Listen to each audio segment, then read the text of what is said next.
Rosie, I don't hate you because you're fat. You're fat because I hate you. I love you, happy Valentine's Day, and I made you this book which I've decided to share with our YouTube family because they've been so supportive of us. This is our story. I love you. It's a story with an extraordinary beginning, a magical middle, and an ending I can't wait to write together. You're the most beautiful girl in the world and the most precious thing in my life after food. I believe that I exist solely to love you. You have made me happier than I've ever been.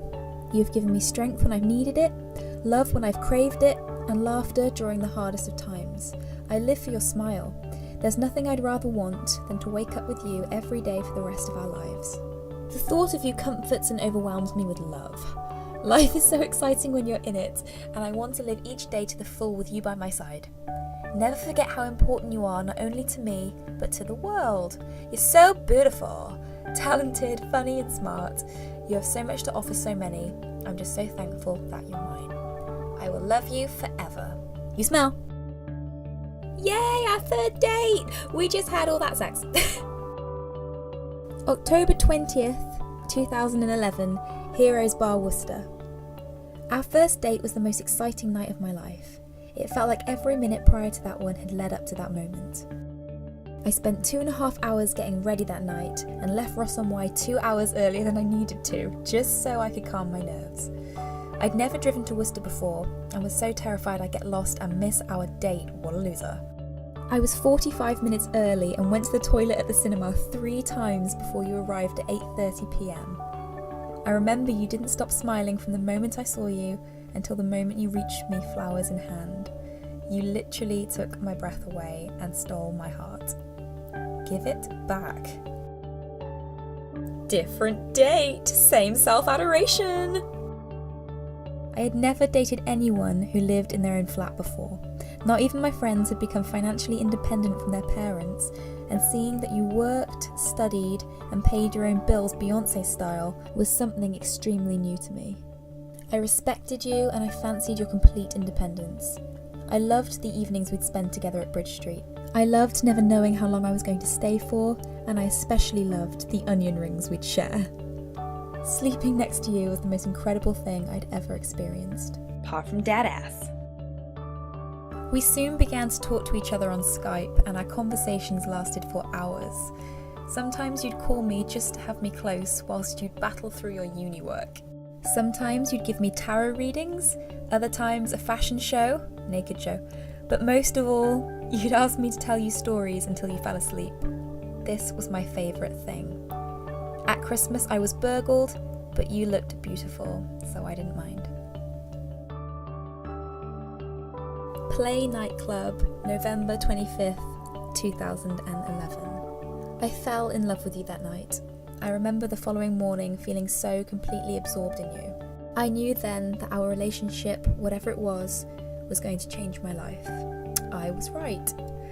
I'd never felt so strongly for anyone before, and it was wonderful and it was scary, but I was so prepared to take the plunge with you into your vagina.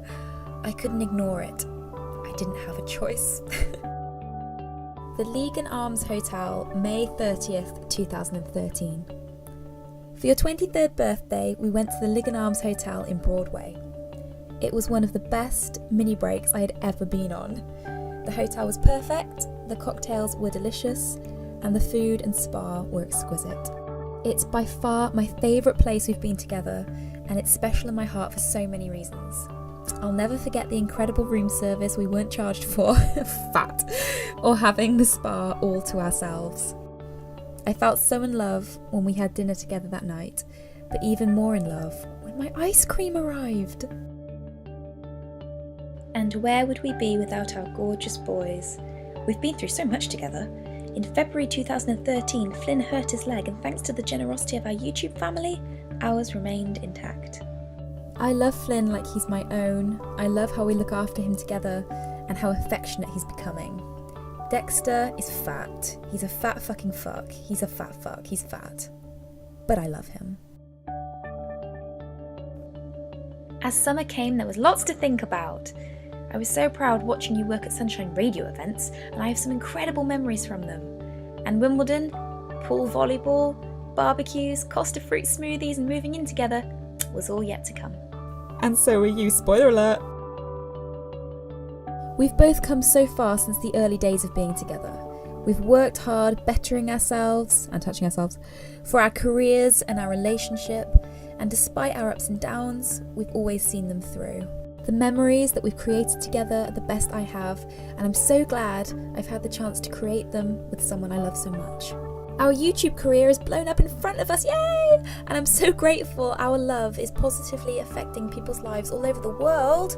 I love making videos with you, and I'm sure it'll lead to bigger and better things. But if it doesn't, I'm not worried, because I already have everything I've always wanted. Apart from a tiger. No, look at that little facey wacy woo. Cornwall was bloody boiling. I love the evenings we'd spend with your family playing games in the tent, and our late night trips to the toilet. Do you remember when we scared the cleaner at 4 a.m. and she had a face tattoo and a dog called Angel? Enough said. Remember when I had a sharing platter for two just for my starter? I can't wait to continue our lives together, Rosie. We've been through so much, and I want to grow old and greyer with you. You're my rock, my family, and the person I love more than anything else in the world. I want to have adventures with you.